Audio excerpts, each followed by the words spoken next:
This video is not about romantic love, or not entirely. I believe we can only love others when we love ourselves first, as we can only give what we have in ourselves. And yet, it's great to have something such as love inherited from our parents, but in case you didn't, maybe you can see yourself in this diary entry of how I give myself the love I never got. After all the years I passionately hated myself. Oh, there was a place I was born, but I'm from the between. I missed myself, the little version of me who got treated wrongly. First by people around who didn't understand me, and then by myself who adapted that treatment and continued to yearn for the external recognition I never had. I spent so many years hating myself without even being aware of it. I missed countless promises I made with her, but would show up extra early for those promises I made with others. I am terrified by the thought my parents would be disappointed by me, but then I disappoint myself over and over again. I neglected my thoughts and feelings, but would sit there for hours listening to others attentively, hoping if I remembered one extra little detail, I would get noticed. I hid her voice away in pens and papers and only showed the world the parts that weren't cut and wounded, the parts that would get cheered on, the past that get awarded for being strong, being tough, being brave. Moving abroad alone at 20s, everyone asks me if I missed home and if I wasn't scared of being far away. I laughed it off saying, it's alright. Because saying I was running away from a place where I never once felt accepted would be too much. I laugh it off saying, we talk often on the phone. Because saying I can speak more freely than ever in a foreign language than in my mother tongue, because the language barrier blocks them from seeing my true self, would be too much.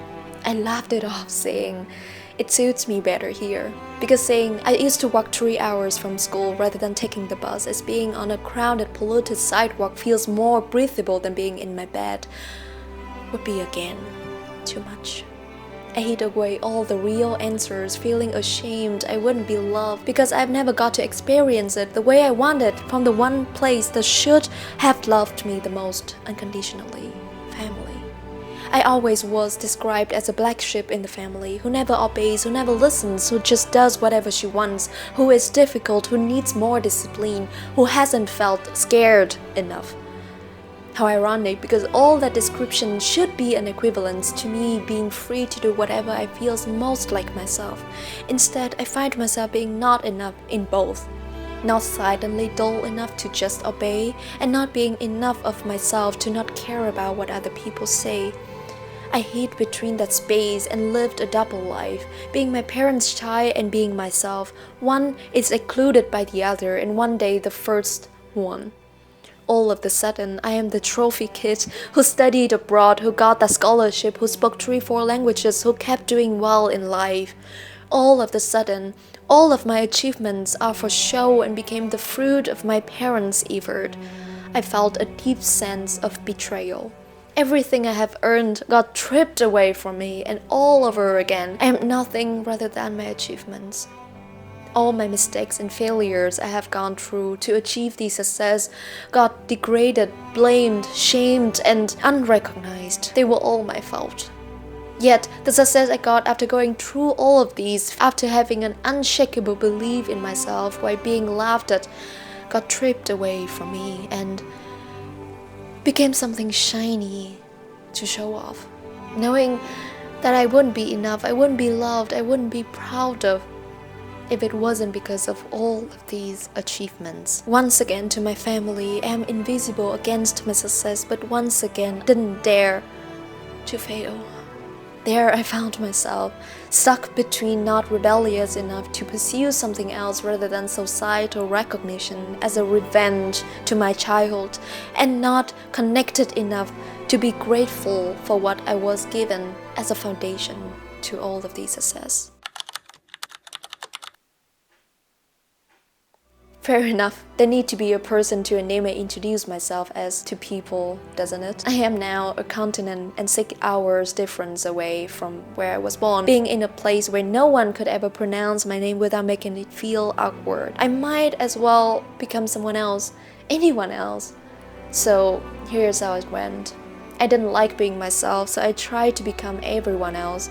Someone who didn't come from my family, someone who didn't have my background, someone who is better than that I could accept for myself, someone who is loved, fulfilled, stylish, someone who had nice skin, nice job, who went on all the trips, seeing the world, someone who was more than me. Because being myself didn't feel enough, even to people who never have and never will truly know how to pronounce my name.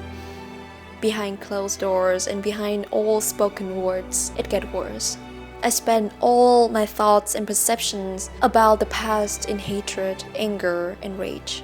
In my bedroom, in tears, alone, a continent away, I defend myself against the people who didn't understand me. Repeat and rehearse countless snappy comebacks for same old scenarios, for same old moments where I felt helpless and small against people's spiteful, inflated egos. Because doing so gives me a sense of being in control and being in power. Alone in my head, I was hurting them back, just like they had been hurting me. Or rather, just like I let them keep hurting me even when they are not here. As if hiding away wasn't enough, I spent years being the victim from that very reality. It wasn't on me that I was the victim of people who never love themselves and are incapable of loving others. But it was on me to stay the victim to that scenario, years after years, licking the wound rather than doing something about it. It was on me to stay busy hating and hurting in order not to be accountable, loving myself. It was on me to stay stuck in giving meanings to my success, a no-sum meaning that requires a loser to a winner. Me versus my parents, my future versus my past. My older sister told me years ago, I don't know if you remembered, but this was what happened to me. But I let it go because I know there's just no use dwelling on it. I admire her from the bottom of my heart. It was way worse for her, but she could just let it go. Why? Why I couldn't? I'm doing better now than I ever was, but only in a foreign identity, when I speak and think and live in my third language that is furthest apart from my mother tongue. But when it comes down to it, I'm actually still stuck in the between and feel like I could never get out. Then I met him.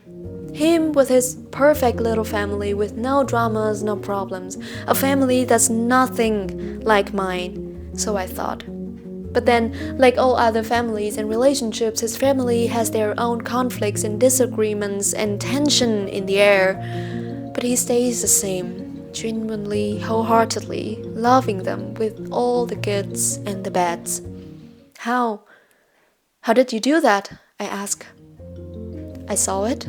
It was troublesome at first. Then I focused on the loving parts and accept the ugly ones. For all its worth, they were there for me, but their problems aren't mine. Everything clicks. Their problems aren't mine. I can't fix them.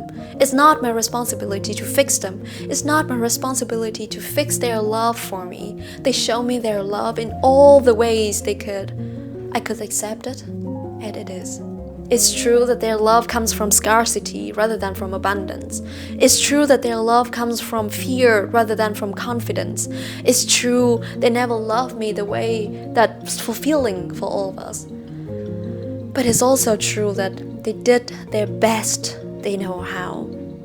Yes, it's lacking, but their problems aren't mine. And just like that, I am out of the space in the between, accepting what's lack, feeling enough, feeling whole.